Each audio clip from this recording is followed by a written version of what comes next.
Today we will do part B of basic paper. Question number 27. इसमें proof करना है कि √3 इज एन इरेशनल नंबर. अब हम सपोज करते हैं कि √3 एक रैशनल नंबर है. जैसे स्टेप्स इसके अंदर मोस्ट इम्पॉर्टेंट है. Let √3 is a rational number.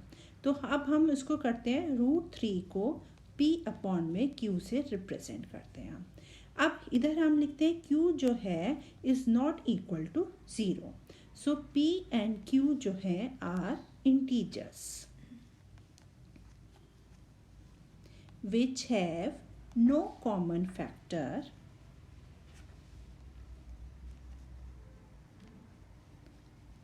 other than 1.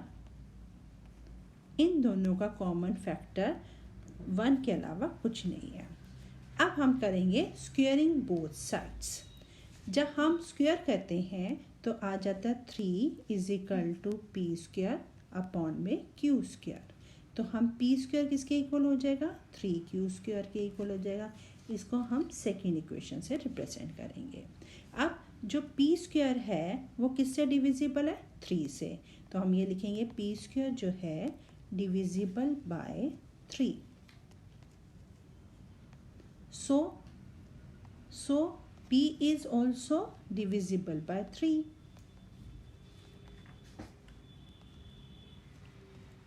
अब हम सपोज करते हैं कि p की वैल्यू है 3m. अब हम इसका स्क्वायर करेंगे तो p² किसके इक्वल हो जाएगा? 9m² के इक्वल हो जाएगा. अब हम सब्स्टिट्यूट, यहाँ पर इक्वेशन है p² = 9m². यहाँ पर है p² = 3q². तो p² की जगह हम डालेंगे 9m². ये सब्स्टिट्यूट करेंगे वैल्यूज़ को हम.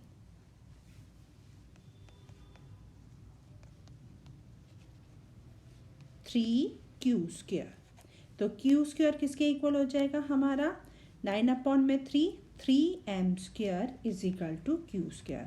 अब इससे पता चलता है q² भी divisible by 3.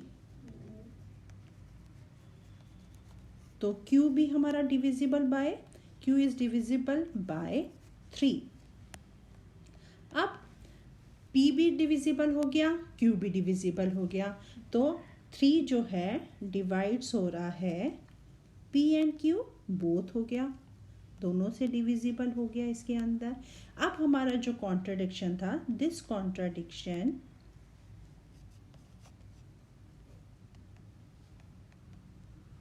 our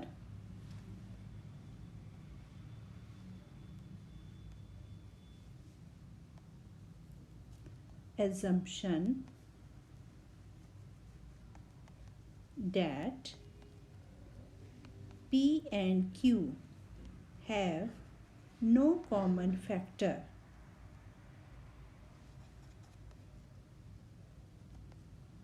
other than 1.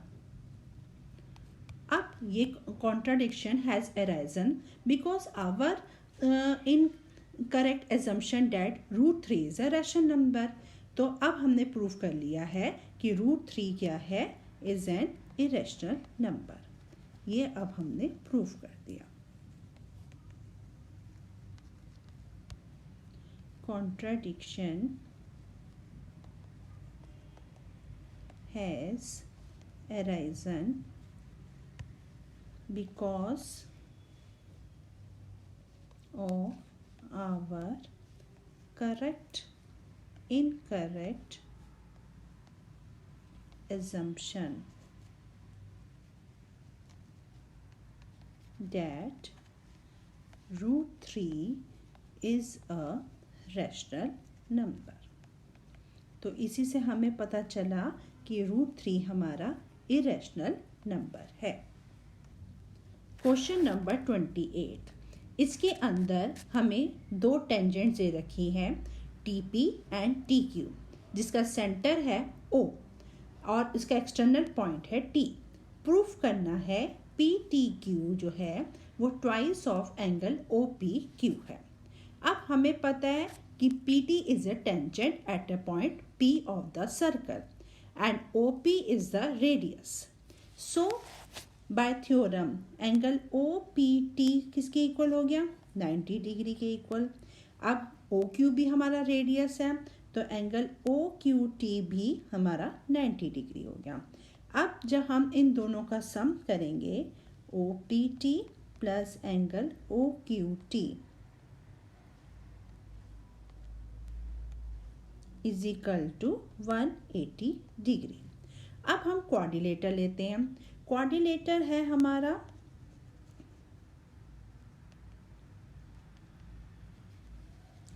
OPTQ. अब इसके अंदर कौन कौन से हमारे क्वाड्रिलेटर में है? Angle OPT plus angle PTQ plus angle OQT plus angle POQ which is equal to 360 degree, क्योंकि हमें पता है sum of angle of a quadrilateral is 360 degree. अब angle OPT plus angle OQT हमने प्रूव किया ऊपर कि which is equal to 180 degree, तो हम यहाँ लिखेंगे 180 degree plus angle PTQ plus angle POQ is equal to 360 degree. तो हमारा आ गया angle PTQ plus angle POQ is equal to 180 degree. अब हम ट्रायंगल लेंगे OPQ. अब इसके अंदर कौन कौन से एंगल्स बन रहे हैं? Angle OPQ, angle OQP plus angle POQ which is equal to 180 degree, क्योंकि हमारा sum of angle of a triangle is 180 degree. अब OP is equal to OR. OQ है क्योंकि ये रेडियस है. अब जब रेडियस इक्वल होते हैं तो angle opposite to equal sides OP and OQ के इक्वल हो जाएंगे.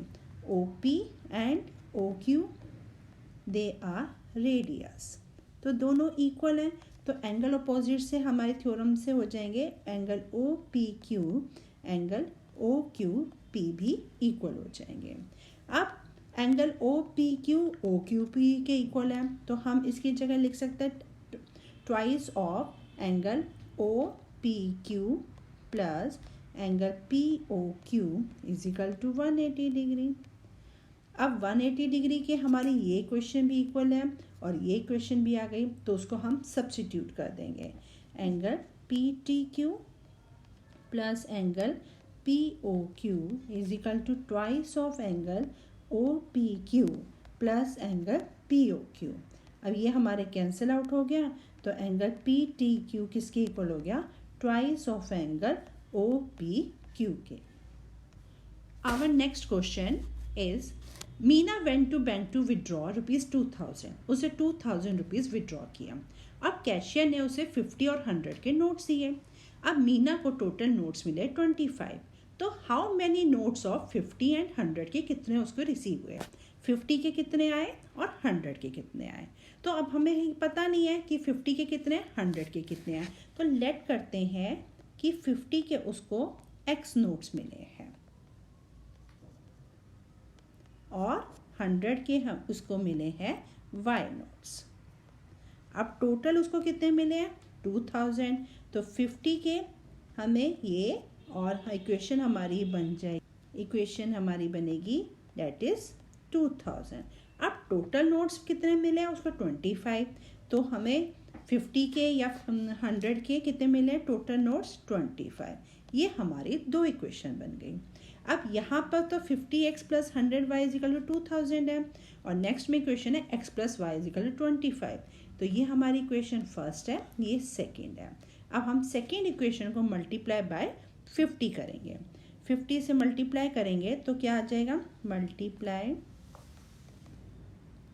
Second equation by 50.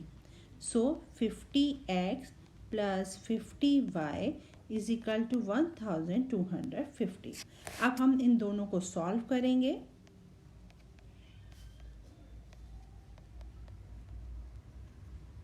जब हमने सॉल्व किया तो हमारी y की वैल्यू आ जाएगी 15. अब y के कितने आए हैं? 15. अब हमें टोटल कितने हैं इक्वेशन में, x plus y is equal to 25। यदि y के 15 आ गए तो x के कितने आ जाएंगे, ऑब्वियसली 10। तो जो है मीना ने रिसीव किए हैं 50 के 10 नोट्स एंड 100 के 50 notes which is equal to 2000। Question number 30। अब उसके अंदर एक बॉक्स में 90 डिस्क है जिसका नंबर दे रखा है 1 to 90। अब हमने प्रोबेबिलिटी निकालनी है 2 डिजिट नंबर। अब 2 डिजिट नंबर स्टार्ट फ्रॉम कहाँ से होता है, 10, 11, 12 टिल कहाँ तक है, 90 तक है। अब उसे निकालना है 2 डिजिट नंबर। अब जब हम इसको काउंट करेंगे तो इसके अंदर 2 डिजिट नंबर बनते हैं 81 और टोटल हमारे कितने हैं 90। तो हमारा आंसर आ जाएगा 9/10। In second part, a perfect square number. अब परफेक्ट स्क्वायर नंबर में कौन कौन से नंबर आएंगे, 1, 4, 9, 16, 25, 36, 49, 64, 81। These are numbers which are perfect square between from 1 to 90। तो ये हमारे नंबर्स हैं 9 टोटल। तो 9 अपॉन में 90 which is equal to 1 upon में 10। Same way a number divisible by 5।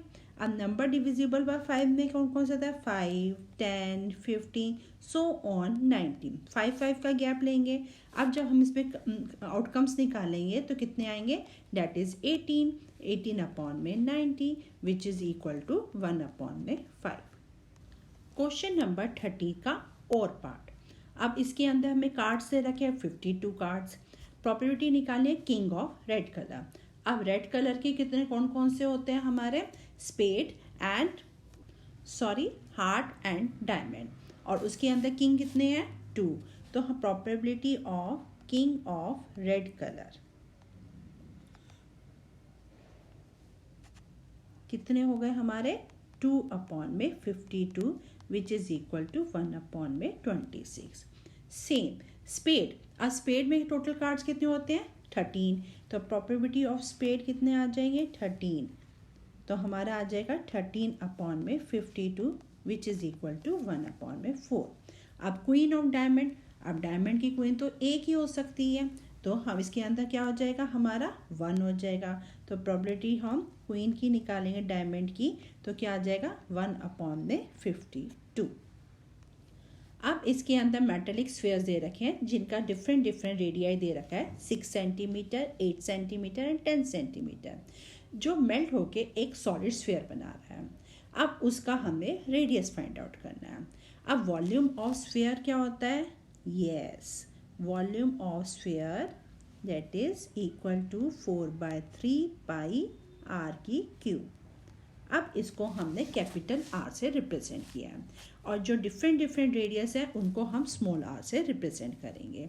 जो ये स्मॉल आर के जो रेडियस है ये एक पूरा टोटल का क्यूब करके और एक सिंपल सा स्फीयर बनाएंगे which is equal to 4/3 pi R का cube is equal to 4/3 pi R1 का whole cube plus 4/3 pi R2 का whole cube plus 4/3 pi R cube का होल क्यूब। अब इसके अंदर हमें 4/3 पाई कॉमन दिख रहा है तो हम उसको कॉमन रहने देंगे और R1 का है 6 का क्यूब प्लस 8 का क्यूब प्लस 10 का क्यूब। अब जब हम इनको सॉल्व करेंगे विच इज़ इक्वल टू 1728। अब 1728 किसका क्यूब है which is equal to 12 centimetre. Yes, तो रेडियस आ जाएगा हमारा of resulting sphere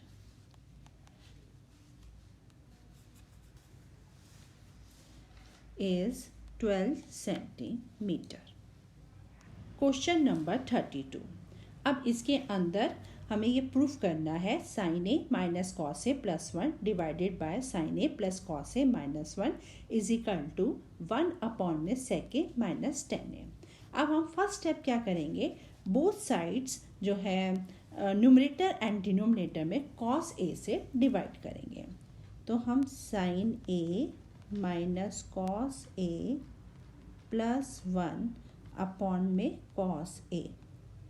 same way denominator में भी हम इसको डिवाइड करेंगे, sign A plus cos A minus 1 upon में कॉस ए।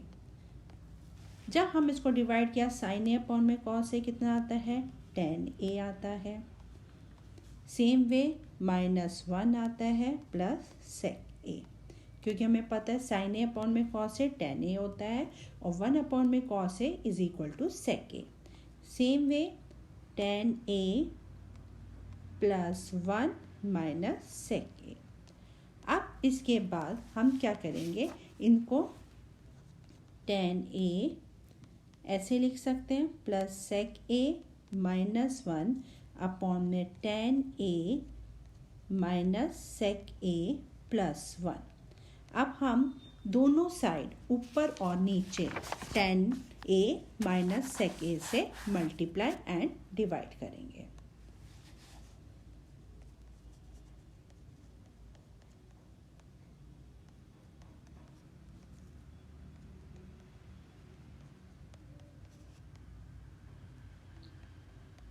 हमने करा ten A minus sec A से मल्टीप्लाई एंड डिवाइड कर रहे हैं। अब हम इसको एक ग्रुप बनाते हैं। अब फर्स्ट वन हम tan A plus sec A से tan A minus sec A करेंगे, तो A plus B A minus B का फॉर्मूला लग रहा है which is equal to A square minus B square. पर हम पहला स्टेप लिखेंगे tan A plus sec A tan A minus sec A. इसी तरह अब 1 से भी इसको मल्टीप्लाई करेंगे, -1 को टेन ए माइनस सेक ए। नीचे वाले नंबर को हम एज इट इज लिखेंगे।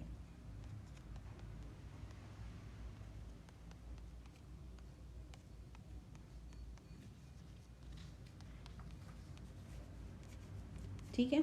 अब a plus B A minus B का फॉर्मूला क्या होता है, A square minus B square.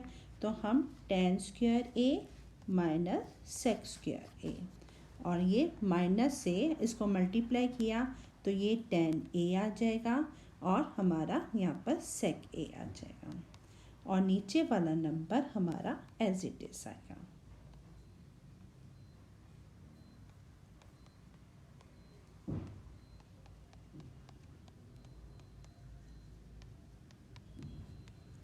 अब हमें पता है 1 plus tan square theta is equal to sec square theta, तो हमारा क्या आ जाएगा, इसके अंदर tan square A minus sec square A, उस प्रॉपर्टी से इसकी वैल्यू आ जाएगी -1 minus tan A minus sec A, और नीचे वाला नंबर एज इट इज।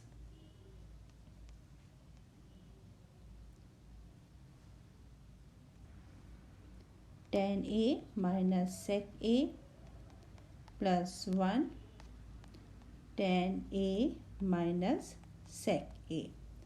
अब जब हम इसके साइन को खोलेंगे तो हमारा क्या नंबर आ जाएगा, -1 minus tan A plus sec A, और नीचे का नंबर है हमारा ten A minus sec A plus 1, और नीचे है ten A minus sec A.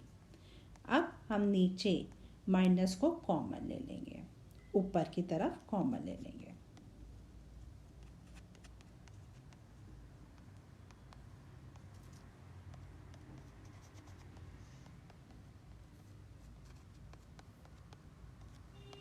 और अब हम क्या देख सकते हैं इस क्वेश्चन को करने के, यहाँ पर करने के बाद स्टेप को, कि ये ऊपर नीचे कट रहे हैं।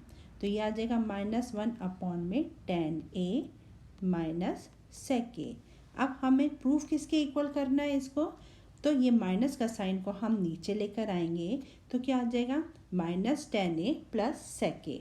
तो हम क्या लिख सकते हैं, माइनस नीचे आने के बाद तो हमारा सेक ए तो पॉजिटिव हो जाएगा, टेन ए नेगेटिव हो जाएगा, तो सेक ए माइनस टेन ए।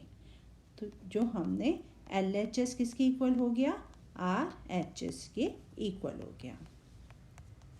इस तरह से हमने ये प्रूफ कर दिया। Question number 33। एक मोटर बोट है whose speed in still water is 18 kilometre per hour, takes 1 hour more to go 24 kilometre upstream than to return downstream to the same spot. अब हमें इसमें अंदर स्पीड ऑफ द स्ट्रीम निकालनी है। अब हमें जो स्पीड ऑफ बोट दे रखी है वो कितनी दे रखी है, 18 किलोमीटर पर आवर। तो स्पीड ऑफ बोट हमें दे रखी है 18 किलोमीटर पर आवर और डिस्टेंस हमें कितना दे रखा है, 24 किलोमीटर का। अब हम सपोज करते हैं लेट स्पीड ऑफ जो स्ट्रीम है वो x है।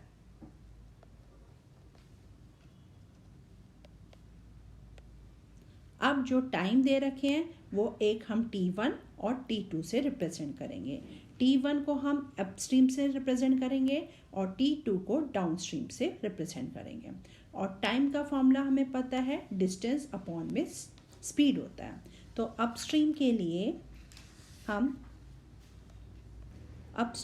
लिए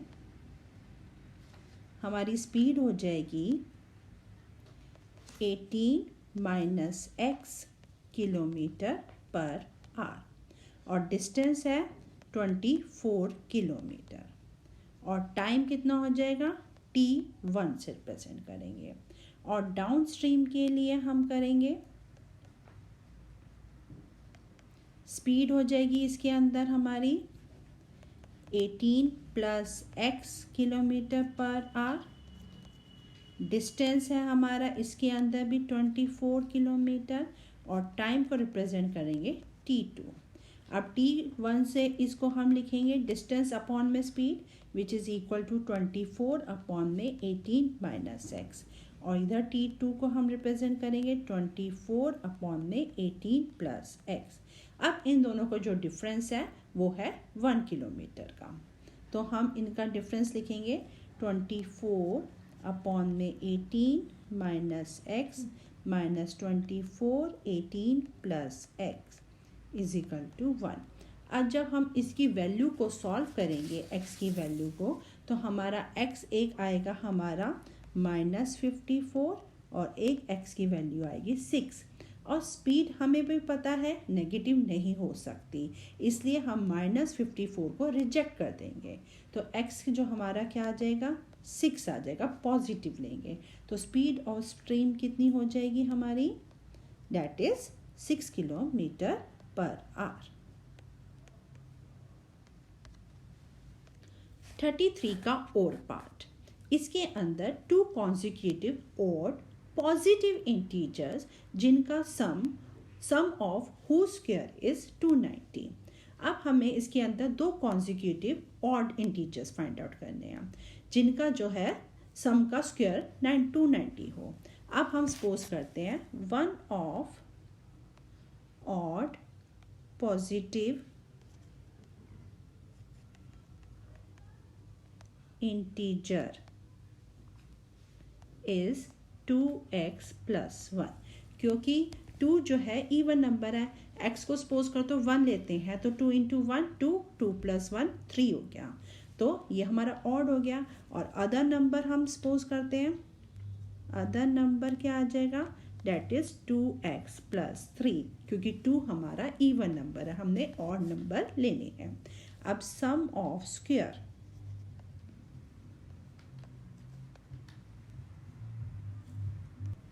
that is 2x plus 1 का whole square plus 2x plus 3 का whole square which is according to the question इनका जो सम है इज इक्वल टू 290। अब इसमें हम a प्लस b का होल स्क्वायर का फॉर्मूला लगाएंगे which is equal to 4x square plus 1 plus 4x square plus 4x square plus 9 plus 12x is equal to 290। जब हम इसको कंबाइन करेंगे, सॉल्व करेंगे, तो आएगा 8x square plus 16x minus 280। अब इसके अंदर हम कॉमन निकाल सकते हैं, डेट इज़ 4 का हम कॉमन ले सकते हैं, तो इसके अंदर आ जाएगा 2x square plus 8x minus 70 which is equal to 0। अब जब हम इसको स्प्लिटिंग टर्म करेंगे तो हमारी एक वैल्यू आ जाएगी 2x प्लस 10 और एक वैल्यू आ जाएगी x प्लस 7। अब हम इससे x की वैल्यू निकालेंगे। 2x is equal to x की वैल्यू आ गई है x इज इक्वल टू 5 और यहाँ पर x की वैल्यू आ जाएगी -7। अब इसमें मेंशन किया हुआ है हमें सिर्फ पॉजिटिव इंटीजर ही लेना है, तो हम -7 को तो रिजेक्ट कर देंगे। अब +5 लेंगे। अब +5 को हमने इसमें वैल्यू पुटअप की। 2 × 5 दैट इज़ 10, 10 + 1 11। एक नंबर हो जाएगा हमारा, नंबर हो जाएगा that is 11 and another number हो जाएगा दैट इज़ 13। तो हमारे ऑड पॉजिटिव इंटीजर्स हो जाएंगे 11 and 13। So that's all for today. Next video में पार्ट बी का सेक्शन 2 करेंगे।